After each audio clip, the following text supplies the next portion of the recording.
Welcome back to another episode on OTW Pod. Today, I'm super excited to get into this conversation. I'm joined by Jantzen Cole. He's a medical device marketing leader who you may not know, but he's got a rare edge, bridging sales insight with creative strategy, really turning what we think is authenticity into a competitive advantage. So, Jantzen, thanks for joining today, man. Great to have you. Thanks for having me, TJ. These are all topics that I've had to walk through by necessity, but also have found parts of it to be interesting and maybe even like refreshing from a marketing perspective to Yeah. kind of dive in and play with different things. So Yeah. Yeah. No, I'm excited to get into this because, look, we could say that the maybe the harsh truth right away is that a lot of what we do from a marketing perspective feels the same, sounds the same. You know, how do we get creative? And you've really been able to do that throughout your career. So, maybe for the people that don't know you, let's get a little background. How'd you get into this creative yeah. marketing storytelling segment of the market? Well, truthfully, I meandered around a little bit. Academically, I came through the engineering ranks and Hmm. started in the orthopedic industry on the R&D side, but quickly found I enjoyed the people part quite a bit. So I kept trying to edge closer to customers and surgeons and that sort of Yeah. thing. So I spent 4 or 5 years at Wright, R&D, and then into marketing, and then actually jumped into the sales aspect of things with Wright for about a decade. Okay. And then learned a ton. Had a great run. Was around good people, and then life and family changed, and decided I wanted a little different schedule in my life. So Mm. started to try and find my way back into the marketing side, where I've been, Mm. I guess, probably another decade since I made that Yeah. move back in. So that's Mm. the general stops with Wright, Yeah. Zimmer, AmniOX, Artelon, and now with Kuros. So. Got it. Got it. So when was the transition? Was it at an Artelon for marketing, or was it prior to that at AmniOX that you jumped onto the marketing side? Yeah, so when I came out of sales, I really hadn't touched marketing in a classic sense, and like I Hmm. said, 10 years. So I had the opportunity to reach out to Aaron Smith, a good friend of mine, and he took a chance on me. He and another gentleman named Tom Dugan, and Mm. gave me kind of a midway entry point into AmniOx. It allowed me to kind of get my feet back under me a little bit, and that was a couple years of just kind of getting the rust off. When Aaron then offered me the opportunity to come to Artelon, it was pretty much a blank slate, and we were at a Mm. place where it was full straight up startup, and so Yeah. you know resources were tight, um, Hmm. and the job was big. So Mm. uh, by by default, we couldn't do things the way that Stryker or Arthrex or Smith and Nephew would. We just didn't have the money. So Hmm. it, Hmm. it forced me and Aaron and others to kind of step back and go, okay, well, how are some alternative ways to be effective? Maybe Hmm. counterculture type mindsets and tactics. And so, truthfully, he gave me the opportunity to be playful. Really? Unfortunately for a lot of us in marketing, uh, the the guardrails are set pretty hard, Hmm. and we don't get to push against them very much. Aaron was very open with me trying to find, how far is too far, which Hmm. I found a couple times. Yeah. But Yeah. in that, I think we were able to really kind of unlock the story of us, Hmm. and it it allowed us to kind of tap into that, word you said. I think the Mm. experience there was we were very authentic. Yeah. And at first, it was the only story we knew to tell. I think as we got down the road, we recognized that was also the most impactful story to tell. So we kept Hmm. doubling down on that. Yeah. So let's dive into that a little deeper. Typically marketing does have a lot of those guardrails. In what sense the freedom to experiment? How did you how'd you take advantage of that? And where was that line maybe a few times where I don't know, we've talked offline about this where you're like, hey, yeah, we got a little curious email from a advisor or board member in the past going, hey, why did we say that? Um, where did you start knowing that limited budget, limited resources, but we need to try something different? Um, yeah, great question. The the email or the scenario that rings to mind was there were just moments where I felt like the truth was the truth. And I Mm. remember Mm-hmm.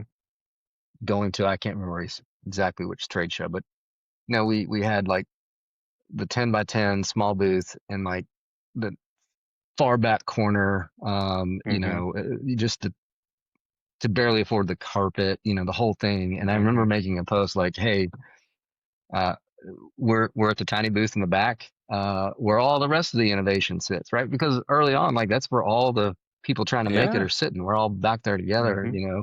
Mm-hmm. And I think so I put something like that online, and I think my CEO, that felt funny because he felt like I was kind of almost um, disrespecting or kind of downplaying Mm-hmm. our business and the finances that they put into investing in Mm-hmm. us. And I think what I was trying to communicate was we're on a journey. And Yeah. I felt like there is charm in being like broke and trying to make it happen, but being, honest about it. And like, Mm-hmm. yeah, Mm-hmm. we may not have a steak dinner tonight, but hopefully McDonald's is open, right? Mm-hmm. Mm-hmm. But that's a real part of the walk. And I Yeah. think that was, actually found people connect with the honesty there. And, that sort Mm-hmm. of didn't stick forever. Mm-hmm. In a couple of years, we had a bigger booth and we had Yeah. people talking about us and we could, do Have fancier a steak things. But, dinner. but I Yeah. think, Yeah. I think what it got to was, um, as humans, we're not typically drawn to somebody who just seems perfect all the time. And in every scenario, Mm-hmm. they just talk about how good they are. That's typically Mm-hmm. almost repelling. And so Mm-hmm. if you try and throw that filter on a company or a widget, Mm-hmm.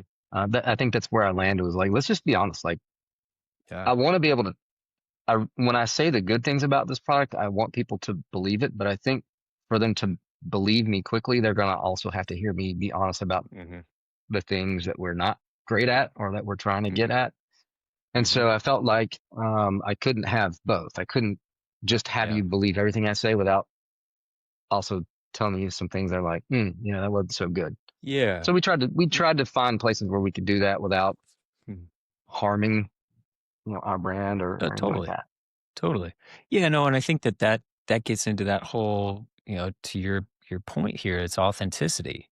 And I think with a lot of the guardrails that we set up in marketing, I mean, that was my background. That's what I, spent a lot of years doing was we then put out only the perfect polished, this is who we are, this is who we want you to see us as. And if it doesn't feel authentic, especially in today's environment where everyone can be saying their story and their side of the story and shine it up as much as you want. But it comes back to, they're humans in the room, whether they're on Yeah. the other side of the screen, other side of the table. It's really just human to human interaction and conversations that we then elevate, right, to a certain clinical level because of this industry that we're in. But if we really simplify it, it is human to human conversation. How do you effectively communicate who you are, the problem that you solve, and how you can help best serve them and their patient, right? Yeah. I mean, and I think swinging back to the kind of the sales part of my journey, it's a Mm-hmm. normal question that people ask me, what did you take away from that? And if I distill it all the way down, I think the thing that my sales friends see every day that sometimes doesn't make it into Mm-hmm. marketing unless you live there is how fragile and how Mm, nuanced um, that sales relationship is. And mm-hmm. in that position, you're at the mercy of things you cannot control, but yet you're the face of trust.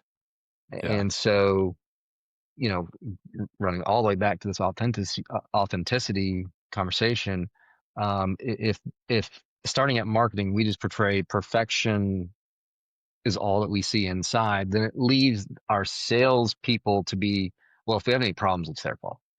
Mm. And one, that's not true. Yeah.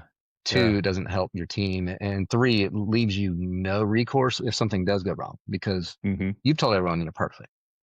Right. And Right. so There's that not a was, lot of room for error. Yeah. being in sales, I recognize like there's some days I'm not going to be perfect on my own. Hmm. My Hmm. company is going to have days where they're not perfect either. And I'm going to Yeah. be the representation of that. So Hmm. I think upstream, it is elevated the importance of myself of like, if marketing commits to something, we need to do it really well because, you know, John Johnson, the rep in, Omaha, a big Hmm. chunk of his trust is actually out of his control. And when we wreck it for him, like Hmm. that's a big mistake. Hmm. So we have, in marketing, we have to Yeah. really own that at a pretty high level. Hmm. So you would say that that's probably the biggest takeaway, and please add more if you have it, but that sales experience changed the way you thought about how we market then when I'm the person making the decisions on how we're communicating our brand and our message and our strategy out into the greater field, right? Yeah. How is that going to impact the local guy on the ground? Is there anything else you would add to how that changed the way you came back into marketing? Yeah. I think point two is, also a seductive trap in marketing is Hmm. overselling a delayed gratification aspect of your Mm, widget, um, at the expense of the OR experience being clunky. hmm, It feels nice to be in your office somewhere and say, the long term results of this are fantastic, and whatever fuss happens in the OR, it's worth it. Trust me. mm, Unfortunately, as humans, uh, memory is so much more directly tied to what I just experienced. yeah, The yeah. long term effect, while it may be there, it takes a while for us to get Hmm. back to reflecting on all the suck that it took to get there, and find value in it. So I think the other part of like, as amazing as some technologies are and can be in the long term, Hmm. you absolutely must create an OR experience that matches that long-term Hmm. effect, Hmm. or else you'll never get off the ground. Today's Yeah, orthopedics healthcare has to move at such a cadence. Efficiency is so critically important. Um, you just can't ask for those favors of like, just bear with me. It'll be good in the long run. yeah, Like you just don't have those yeah. luxuries. Oh, absolutely, absolutely.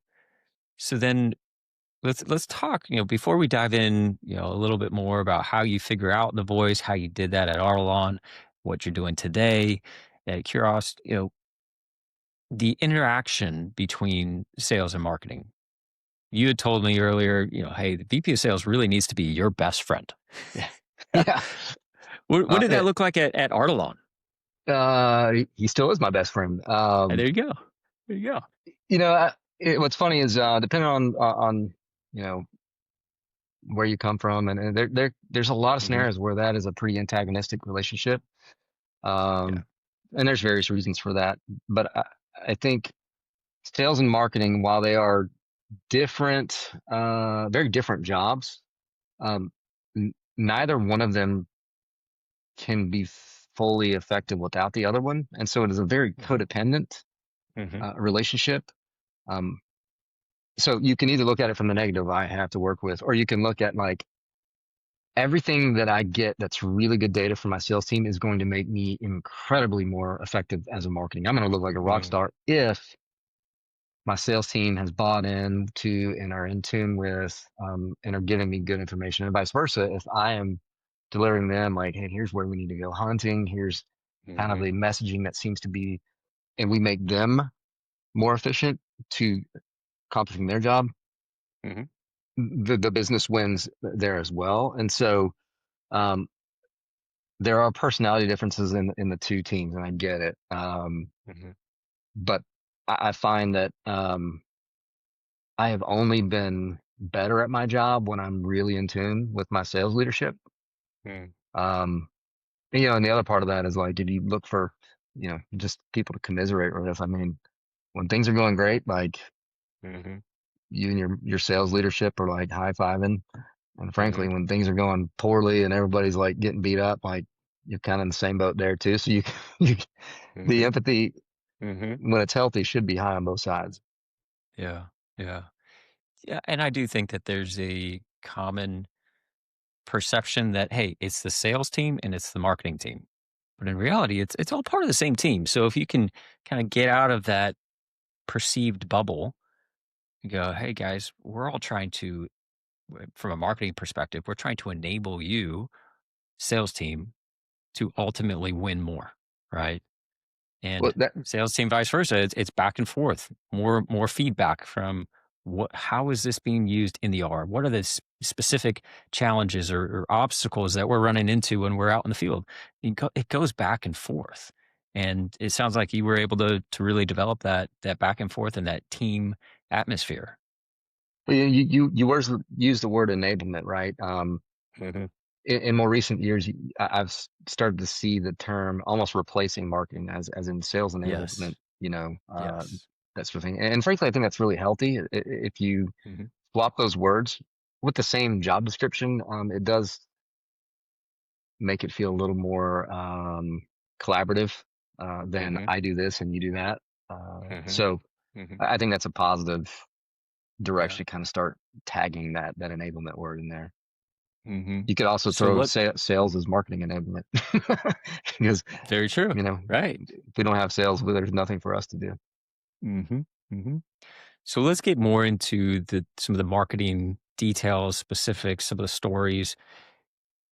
If we go back to this idea of authenticity and how do we get away from the sea of sameness, there's a million other metaphors that we can talk about, but how do you identify and amplify the authentic characteristics of your company? Because each company is made up of different people that are all going to perceive the value of their widget, software, technology, whatever it may be, differently. And you could have the same exact technology, different teams, and they're going to have different characteristics that they want to amplify. How Yeah. did you do it? What was kind of that process, if you will, to identify who you wanted to tell the market you were? So certainly off the cuff, this is easiest done the smaller the company is, Hmm. because you just have a few personalities you're trying to match. Uh,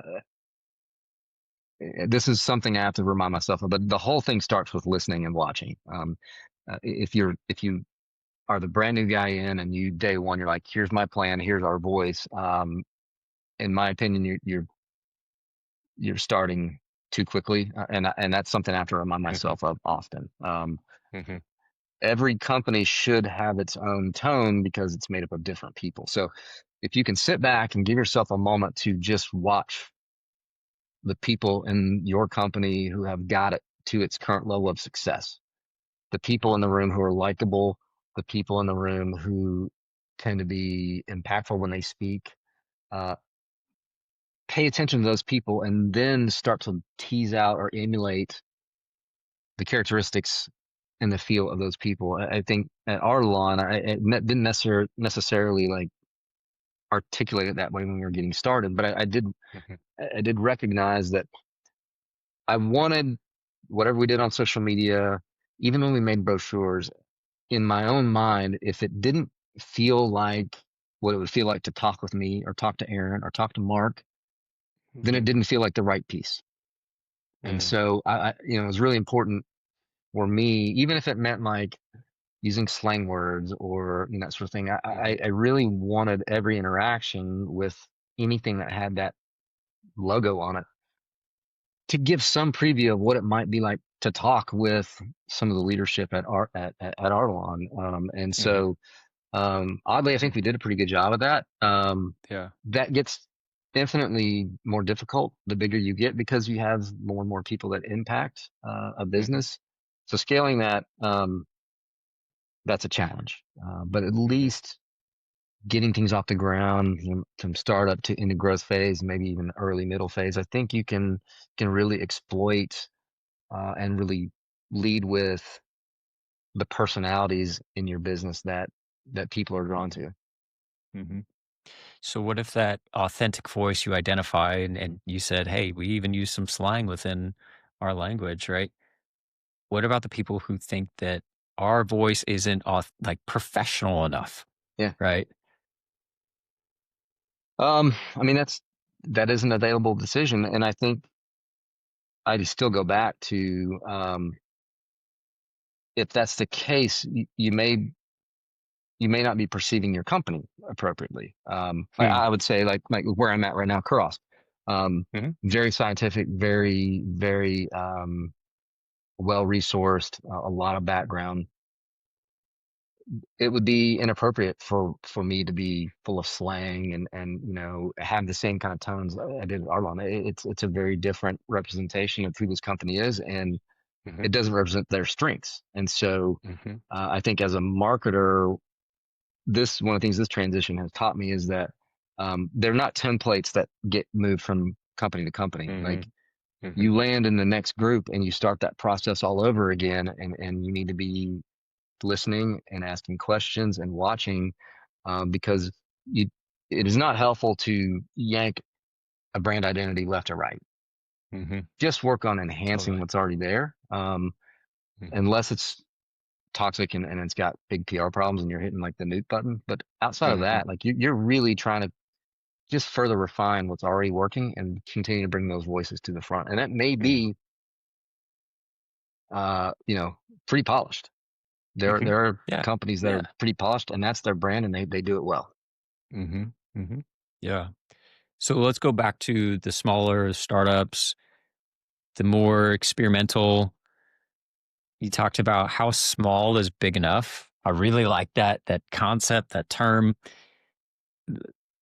Where did you define that? How small is big enough? I think I stole that phrase from Matthew Ray Scott, to be honest with you. But you know, We'll credit him. Yeah. yeah. Uh, as far as a life lesson goes, Hmm.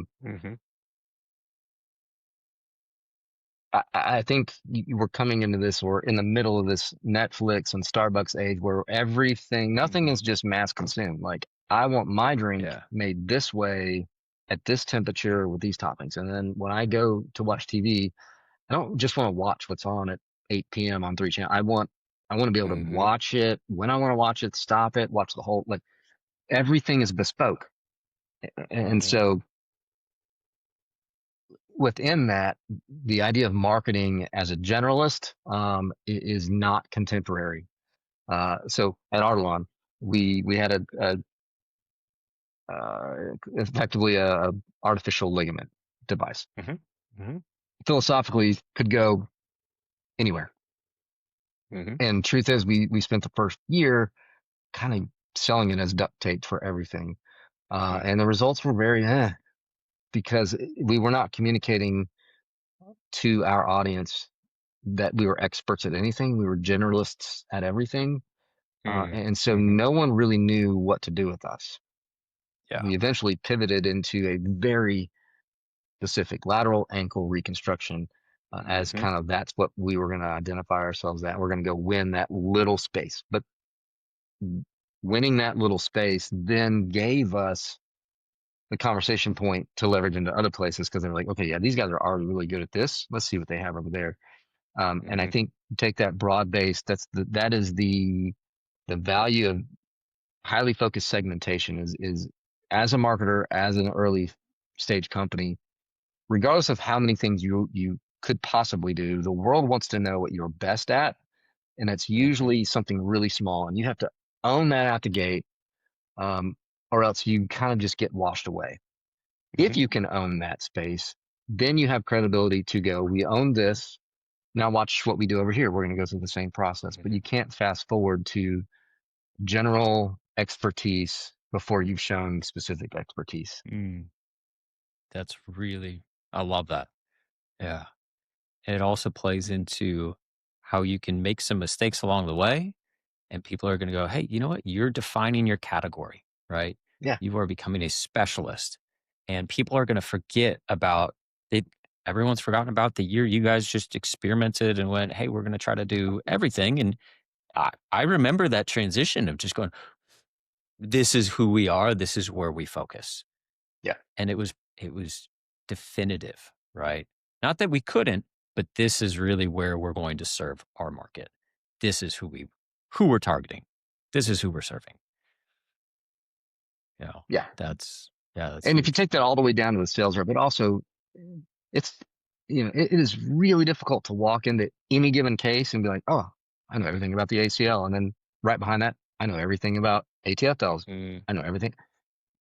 It is mm-hmm, really, really challenging to expect that level of expertise and comfort within your sales team all the way up to your internal team, mm-hmm. unless you have multiple years. So if you want to Yeah. shortcut that, make the subject matter really small and say, hey, just we're going to think about this more than anybody else on earth. Mm-hmm, And because of that, we're going to be the smartest people on earth on this little topic mm-hmm, pretty mm-hmm. quickly.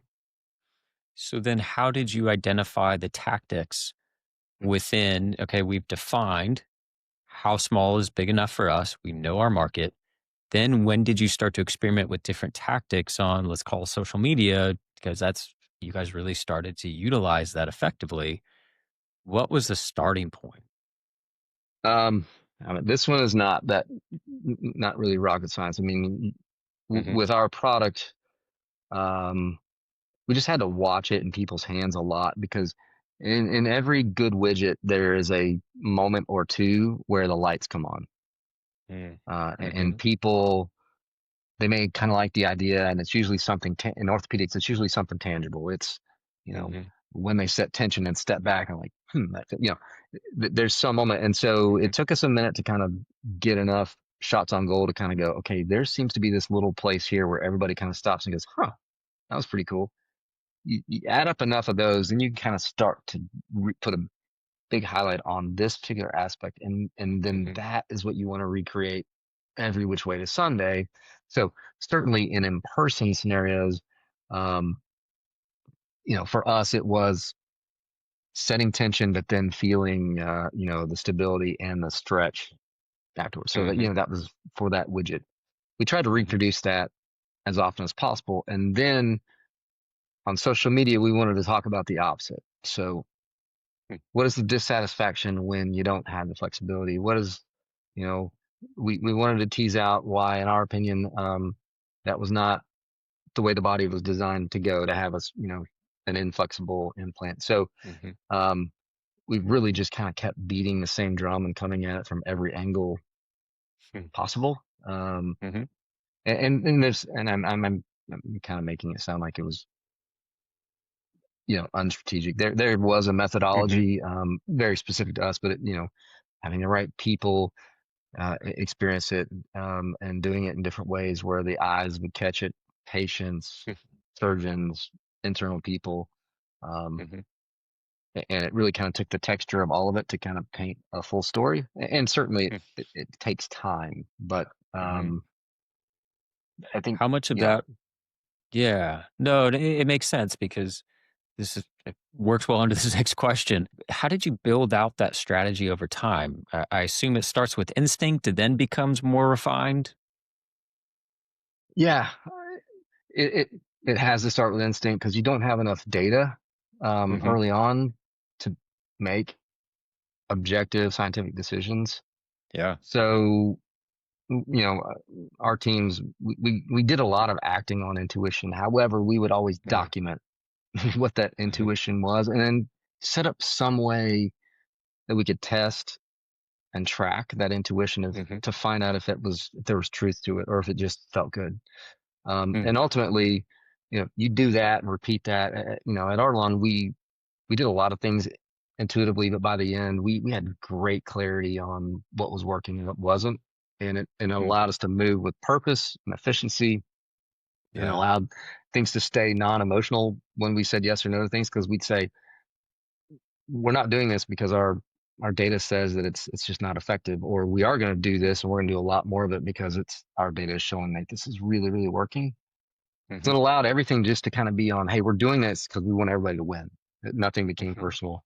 But it Mhm. starts with that intuition. But when you have an intuition, map a way to track if it's accurate or not. Some of the things we thought Mm. were working, it really wasn't that. It just took us a minute to kind Mhm. of tease out, but it Mm. often illuminated maybe something else that was behind it that we weren't seeing. Yeah. Yeah, that's interesting. This episode is sponsored by the DeAngelis Group, placing breakthrough talent at breakthrough companies in musculoskeletal. At the DeAngelis Group, we don't just fill positions, we de risk your most critical hire. Because in orthopedics, your hiring precision better be surgical. The DeAngelis Group, executive search for MSK innovators. Now back to the show. I mean, that's a big challenge that everyone is always talking about is how do we track what matters? How do we view ROI in social or digital marketing, right? What are the starting points? Those low cost experiments even that we can try. How did you built that strategy over time. Where did you start? And how did you convince other people on the team to say, hey, let's try X, Y, and Z? Um, one of the, I think one thing I learned about social media early, especially being a small company, was that Hmm. memories are short, your followers Hmm. are small, and so it was a perfect real time laboratory to Mm.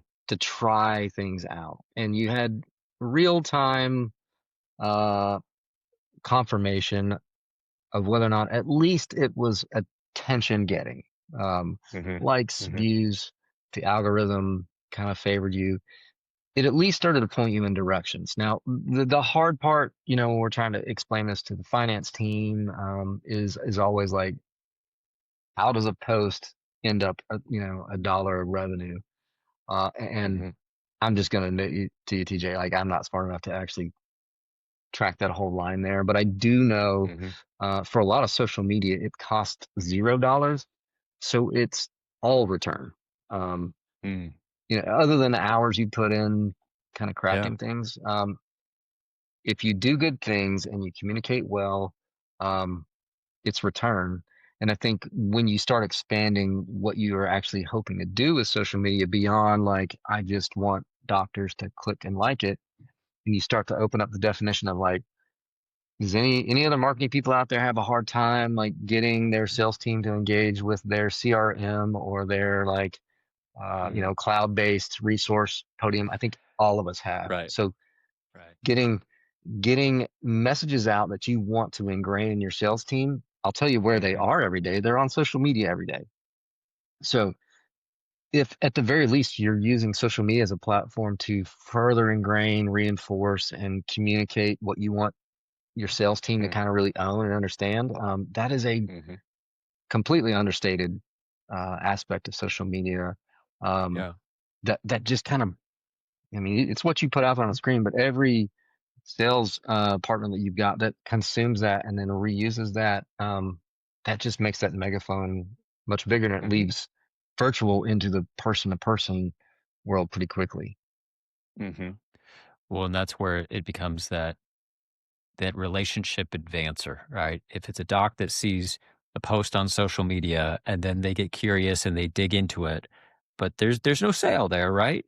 It's not like we can go, hey, this doc viewed this post and now we Yeah. can track it. But the next time that local sales rep is in town, sees him, has a conversation, he goes, you know what? I actually just looked into that. I saw some post. Tell me more, right? It starts to accelerate it. And then obviously the events and the one on one interactions like that end up getting the credit. Yeah. So Yeah. is that how you've justified some of the ROI within some of the social and digital aspects of marketing?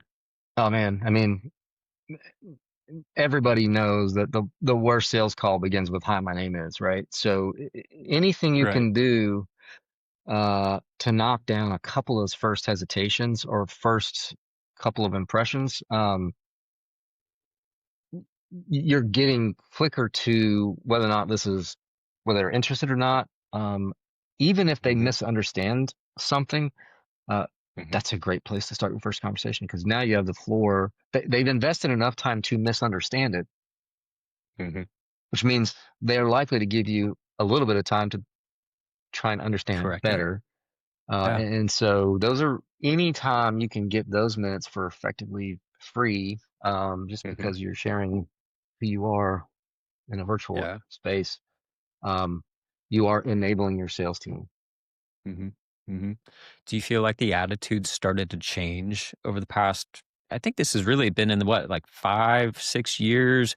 It's really ramped up since, came out of COVID. Everyone was home. That's how we were communicating primarily.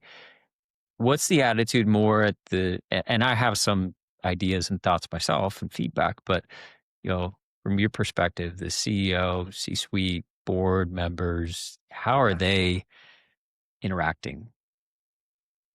it's a great question. Yeah, I think early on, even 5, 6, 8 years ago, any expense into the social virtual world outside of your website was met with like, I don't really see how this money is working. Mhm, Why would we mhm, do this? But I think you've seen in so I spend a lot of time in the foot and ankle space. So mhm, you see companies like Treese who've done mhm, phenomenal job with digital presence, social media, and beyond, and mhm, really created magnificent businesses out of marketing pathways that had never fully been exploited before, direct to consumer and mhm, that sort of stuff. So mhm, I think when you started to see some of that happen, it started to make changes at the C-suite and the board level to be like, mhm, mhm. why are we not doing that? And so Yeah. where the criticisms were like, what is this for? Over the last 5 or 6 years, and now become, why are we not as good at this as company Mhm, X, Y, and Z?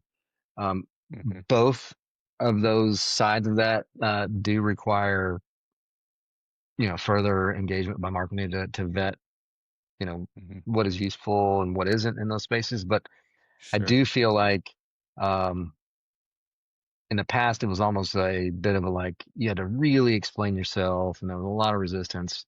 Um, I would say present day, it feels like the C suite always has social media. Why are we not doing a podcast? Why are we, Mhm. they have more ideas than maybe we can keep up with in the marketing department at times, Yeah. Yeah. which is, you know, it's fun. I do think it opens more Yeah. opportunities as a marketer to go, hey, let's be playful. Let's Mhm, try a few things. As long mhm, as you communicate, hey, we can try, and some of it may mhm. not be worth the Yeah. time, but Well, and yeah, that's where even the stuff that doesn't work, it's data to show you that this is what we shouldn't spend more time and money investing into, right? yeah, We know we can't always attribute it perfectly. We can try to connect it to some of these tangible tactics and landing pages or events that we have coming up. But I think you said that it's what, a laboratory for yeah, messaging. yeah, That's how we need to view it. See what resonates, see what connects, see what spikes. yeah. I think I shared this with you when we spoke a couple weeks ago. The beauty of it is um, it's forgotten pretty quickly as well, especially when you're small. Mm, mhm, You can have some duds, and mhm. the and as a caveat, there are legal duds that you cannot afford. But Of as course. far as just marketing, that's misses the point. Like nobody remembers that because it just gets lost in the scroll. Mhm, Um, but the ones that are good, you're a hero for. mhm, And so allow yourself and give yourself enough grace to like screw a few of them up. But mhm, the ones you get right will start to show you, okay, this is where I really need to be leaning into. mhm, mhm. So do you think, going back to the earlier point of authenticity, that early stage companies should really focus on that aspirational message, or blend Yeah. some of the "this is who we are" clinically to the aspiration of where we're going? How does that what was your, I guess, thought process, or how did you experiment with the blend there? Yeah, because look, if people just want a product that is comfortable and available and well known, Mhm, companies like Stryker and Zimmer Biomet, like they should have 100% of all the business. There should be no need for a startup, Right. frankly. Um, Mm-hmm. I do believe that at our core, we are people, and we want to make sure our bases are covered, and we, that our patients are taken care of. But once that box is checked, a lot of people really want to be involved in a journey, and they want to be involved with a group that's Mm-hmm. trying to accomplish something that's a little bigger than they should probably be able to accomplish. And that's exciting. It gets people emotionally connected, and so um, Mm-hmm. sharing that journey, and it starts with some of the ugly stuff in the beginning. Like, this is exactly what we're good at, and my goodness, we are not good at this. And you need to say that Mm-hmm. out loud. Um, Yeah. if you can say that out loud and go, but we're going to get a little bit better tomorrow, and then next month will be a little bit better. It gives people the out. Mm-hmm. They know Mm-hmm. where you're at, and they know it may be a little clunky. Mm-hmm. Um, and as long as you're willing to handle the criticism, because you have to invite that back too. Yeah. Hey, we're gonna invite you on this journey, and we give you free reign to call me at 7 p.m. on your way home from the OR and just tell me how bad it went today, because I'll probably wreck a couple OR days. I probably will right now, but we're gonna fix it. Um, Mm-hmm. if you're able to kind of share that and invite that critique, there's a lot of people who are like, hey, Mm-hmm. that actually sounds like progress. That sounds like Mm-hmm. how innovation happens. And I'd like to And be a that's how part you of it. build trust. Yeah. Right. So why do you think that we've, as marketers as a whole, kind of just fell into features and benefits? That's what we talk about. That's all we talk about. That's all we can talk about. Yeah. I mean, off the top, let's just say this marketing right now. We had discussed kind of the phrase like marketing like it's 1999. Yeah. Marketing today, to be fair to all of us in marketing, it is, in my opinion, it's infinitely more challenging today than it was in 1999. We have so many more stakeholders we have to compel. Uh, Mm-hmm. there's a million funnels to try and run down with your engagement, and trying to choose which ones are most effective. And it changes so quickly. What was effective 6 months ago probably needs to be revisited, right? So Mm-hmm. it is really, really challenging. That being said, we are also a bit of a victim of our own successes. The companies have had success in this space for a long time, maybe in spite of our Mm-hmm. marketing. Um, we've put a lot of brochures out there that just have some widget that's kind of superimposed on a skeletal, you know, joint. And Right. uh, Right. and I think what's lost in that is the human experience. We really kind of leverage our widget, but in just about every device, particularly in orthopedics, I can think of, the widget is at best the third most impactful part of success. The first Mm-hmm. two being the surgeon and the Yeah. patient, because no device can outdo poor surgery or really poor patient behavior. Mm-hmm. Um, Mm-hmm. and yet, great surgery and really healthy patients can make just about any device look pretty good. So, Mm-hmm. Mm-hmm. the because we're invested and we're employed, we tend to want to make the widget the feature, which has led to many years of like, you know, we're going to just talk about features and benefits. Mm-hmm. I think that's important. People need to know we know what we're trying to accomplish with this widget, but I do think we have a lot more room in positioning to set ourselves up as, and we're here to support really talented surgeons, Mm-hmm. and really enhance patients that show grit. If Yeah. we can accomplish that, our outcomes are going to be pretty stinking good most days. And I Mm-hmm. think it then realigns even what we're doing from the beginning. Like, Mm-hmm. we're if we're thinking about how we can enhance a surgeon's talents, then the OR experience really Yeah. comes very high in the experience of design and user interface, right? So we really can't get too Mm-hmm. far in product development without going, okay, our goal is to enhance the surgeon's, you know, talents. Starts in the OR. And Yeah. oftentimes it may even start from the economic side of it. Like, if there's not economic Mm-hmm. engineering uh, out the gate, Absolutely. we're taking minutes away, and creating Mhm. conflict within the surgeon's, environment, Mhm. arguing over Yeah. prices. And so that's not foolproof, but every day that goes by, I Yeah. feel like all those aspects have to kind of be early on in the thought process, Mhm. or else you'll Mhm. get hung up and you won't see the full impact of your ideas and your widgets. Mhm. Yeah. So one thing that you said there was it's gotten way harder for marketing to really know which of these avenues or funnels or strategies to take for those earlier stage companies. Which of those, couple funnels do you think, or can you say historically through some data, have been the most ROI producing or beneficial to the brand? Yeah.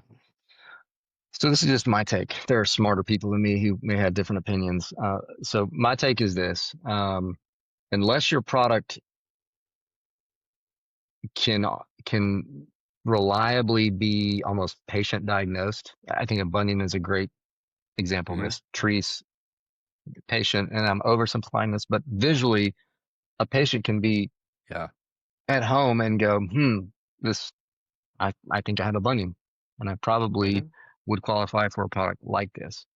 Hmm. Some of the other technologies that are out there in that device are not quite as intuitive. They fit somewhere in an algorithm of viewing, Hmm. and so it's not as one to patient. It's not like, Yeah. I have XYZ, so I need product, one, two, three. So I think you have to be aware of the patient's impact in the decision. Hmm. If they're pretty far down the chain, things like Instagram, um, you know, uh, TikTok and that sort of stuff, I probably would deprioritize. Early Hmm. on, your stakeholders are going to move the needle, or you're gonna need good sales teams who are on LinkedIn. You're going to need surgeons and frankly maybe even hospital people to be aware of your product. In my experience, that's more reliably found Hmm. um, on LinkedIn. Two, this is just being in the space from a competitive content perspective. Look, TikTok content is way more entertaining than LinkedIn content. I don't stand a Hmm. chance of getting views on TikTok when I make some sort of like product video. Like it's way too boring. Like Yeah. there's just so many like way more interesting things. LinkedIn is a little more boring in the sense that it gives product companies a little more of a chance to Hmm. stand out. The minute that we're dancing with our widgets on LinkedIn, then I'm in trouble because I can't dance. But so Me far too. that's not Yeah. required. Yeah. Yeah. Yeah. I mean, it's curated for more clinical conversations, and you're not gonna highlight something clinically through a TikTok dance yet. Yeah, yeah, Yeah. So I wanted to go through some of these. We talked about some rapid fire type questions, yeah. so some quick takes for early stage companies. If you only have, let's call it 10 grand for marketing, what do you do first? So have first diagnose your skill sets in the building, and be brutally honest with what you don't have, and spend that first Hmm. chunk of money on getting highly resourced talent for whatever you don't have, whether that's somebody who really understands social media or content creation, or find your weakness, invest in that. Hmm. Behind that, in today's world, like as far as like the digital world, things just getting on YouTube and learning Adobe CapCut, how to use iPhone and wireless mics. You can do a lot of damage with just Hmm. a few $100s worth of stuff, and really create a pretty thriving virtual marketing situation. Hmm. Hmm. Um, and then time investment, which is usually free, just network, Hmm. make friends, get people to buy into your journey and get people to root for you. Hmm. Because when it comes down to it, um, you're going to want to decentralize your message. If you're the only source of truth, you're the only person that is talking about it. Your Hmm. reach, it only goes so far. So you want to kind of Right. create a network that decentralizes the message where you have multiple people out there on your behalf, casually and Mm-hmm. authentically going, "Hey, you heard about this company that's doing that? Mm-hmm. You should check them out."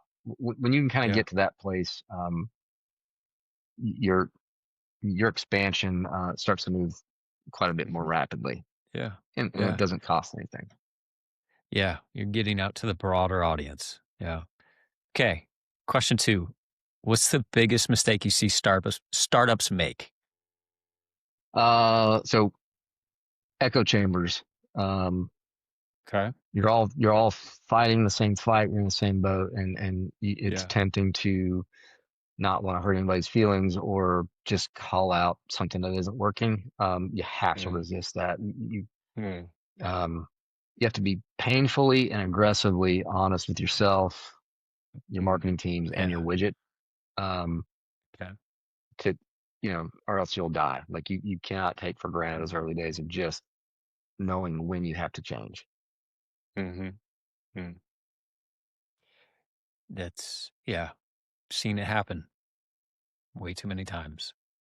If I Okay. added a couple other Yeah. things to that, I'd say not leveraging the stories of your key people is a mistake that I see Okay. happen. Okay. Um, and then kind of as we mentioned earlier, if you push too heavy as your widget being the hero, Mm-hmm. it, it, people find it harder to relate to what you're trying to accomplish. Mm-hmm. Mm-hmm. Mm-hmm. That's great. Okay. Number three. How long? How long, Jansen? How long before we can expect to see any results from this marketing effort, social media? CEOs knocking on my door every day. How long? I mean, it won't be a direct line because, like I said, like you got to be Mm-hmm. really coordinated with your sales team. However, if you are Yeah. healthy, current revenue in my book is usually directly correlated to what you were doing 6 months ago, and that's Mm. holistically the activity, the Sure. entire business unit. What Mm-hmm. you're doing 6 months ago is usually what you're seeing right now, something along those Yeah. terms. Culture results, which is frankly another kind of understated part of marketing at times. Um, it's relative to how many people are involved and how big the ship Okay. is. But if you're trying to make changes intentionally, if no one in the building feels anything different within a quarter, um, your plan's not working. So Mm-hmm. within 90 days, people should go, okay, I feel something different. It's not there yet, but we're moving in a Mm-hmm. direction. You should find that in a Mm-hmm. quarter. Mm-hmm. And things like brand Interesting. awareness, it's just cumulative. There's, you'll never arrive at like we're there, We made it. unless you're Apple, But for the rest of us, it's just you're Yeah. either more recognizable or you're not. Mm-hmm. No, it's incredibly true. I mean, when we came into, I'll make a short story out of this. When we came into orthopedics this week, there were companies that said, hey, look, we advertised in the past. We stopped advertising because we put our budget elsewhere. And we saw a decreased effect, not only in just overall brand awareness, but total contacts through the website each month. They came back and said, we thought that this was really just a nice to have for our brand, but we saw it as this cumulative effect of the more people that continue to see who we are and what we do and how we serve, it really does make an impact on our business. And that I was a little surprised by that because I'd always thought of brand awareness as the total time in market that people know who you are. But then we started to get data around that, and that was eye opening for me. So number four, let's get into the next one. One piece of advice you have for a non-marketing or non-marketer background CMO. Um, give your sales team a microphone. Um, ask and listen. It's Mm-hmm. it's fine to keep asking if you're suspicious. Mm-hmm. Resist giving statements unless you've got a lot of data behind Sure. you, Mm. because you should be aligned. If they're winning, Mm-hmm. you're winning. Mhm. So you should be asking a lot of questions, and some of it may not be as obvious somebody in the field, but when you can ask your Okay. entire sales team and coagulate up all the responses, there Mhm. should be seeing things that come come up to you that are like, okay, that is Yeah. actionable. And then when you deliver that Mhm. back, people should go, okay, that feels about right. Mhm. Mhm. That's great. So, what do you think is changing in orthopedic marketing right now? Um, Obviously, the exponential growth of marketing channels, which we mentioned, there's a great decentralization of messaging. Um, but maybe the more critical time point that's happening is we are in the Mhm. midst of seeing, and it's not mature yet. We're just starting to see the beginning of it, but consumer and or surgeon influence Mhm. in the actual like digital world is Yeah. growing. These digital opinion leader is a term you'll hear out there, Matthew. Mhm. Um, I think that's a real thing, and I think that is we're on the precipice of uh, seeing influence move beyond the societies and into just democratized Mhm. public forums. Yeah. Yeah. That's part of what we're seeing even here on this podcast, right?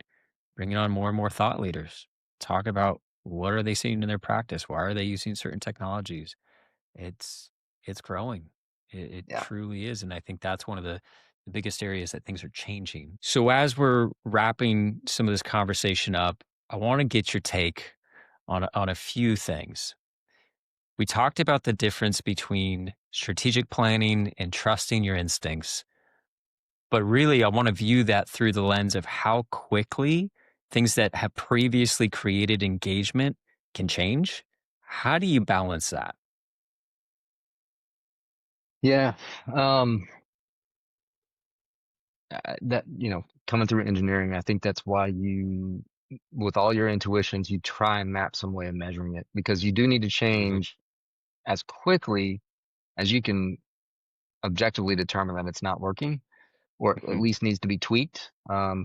If right. you don't have any measurement systems in place, it's not possible. You're making every decision on feelings, and my feelings might be different than your feelings, might be different than Drew's feelings, right? So Mhm, you have to find objective ways to measure, and they don't, even if it's even when you're looking at it, it's like this is not fully baked. It's mhm, something, but mhm, create some measurements on everything you're doing so you mhm, can because the problem is you will fail. mhm, mhm. That's actually Yeah, useful, yeah. but you want to fail Well, quickly and you want to pick yeah. it up quickly. Mhm, mhm. And it's better to, it's better to ship it and get things out than to just sit back and percolate on, well, maybe we should tweak this or that, or and then you sit back for a month and you're like, well, guys, where did all of our content go? Oh, we're refining it. Well, let's just get it out. Yeah, So there's a yeah. speed aspect to it, right? Be present. I mean, even if you're a work in progress, then share the work that is in progress, right? Like Mm-hmm. people Mm-hmm. want to know that you're living and breathing, even if it's Mm-hmm. under duress. Yeah. Is there any last pieces of encouragement that you might have for those early stage companies who are just wondering, where do we start? How do we do this? How do we compete? And how do we communicate who we are? um, yeah, I think the encouragement part is um, your kryptonite is your ability to know, be personal. It's so much easier to do that when you're small. Mm-hmm. In a world that is rapidly chasing the most efficient, impersonal way, sometimes doing things the small batch way, the kind of the slow, old school way is the most Mm-hmm. impactful. And so don't take it, don't take for granted, the ability to write handwritten notes or make personal phone Mm-hmm. calls. As a leader in your company to your customers because um, Mm-hmm.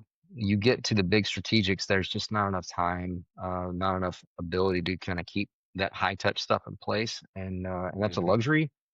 you'll learn things quicker, but you'll also kind of get that journey part, because you're sharing what happened on Tuesday, and people Yeah. find it intriguing and charming, and they want to be a part of it. Mm-hmm. Mm-hmm. Yeah. Great advice. Great advice. Jansen, thanks for joining. Man, this was a super fun conversation. I really enjoyed it. Thanks for taking your time and sharing what's worked, what hasn't. And I think that there are going to be a lot of people who find value in this. Really do. And I appreciate the invitation, man. Yeah. Excited for what you guys are looking into with OTW. I think that's the other piece of this is you're starting to see some groups kind of go, okay, Hmm. let's look to breathe some fresh air into this, whether it's just Yeah. having an open conversation like this, but also starting to bolt on some forward thinking ideas. And Hmm. I really believe in what you and Drew have already kind of shared with me. So good things ahead for you guys. Yeah. Absolutely. We're here to help those early stage, mid-sized ortho companies get exposure to a broader audience. And we were talking about how do you develop know, like, and trust. Mm. It's through authentic conversations. So that's what we're trying to do here. This was really fun to talk about some of the behind the scenes of how you go and develop out that content to develop know, like, and trust. But again, appreciate you coming on. Really fun conversation, and I'm sure there'll be more to come. Thanks, TJ. Thanks for joining us on this episode of OTW Pod. For more insights and coverage on the latest in orthopedic innovation, visit ryortho.com. Don't forget to subscribe on YouTube, Spotify, or Apple Podcast, and we'll see you next time.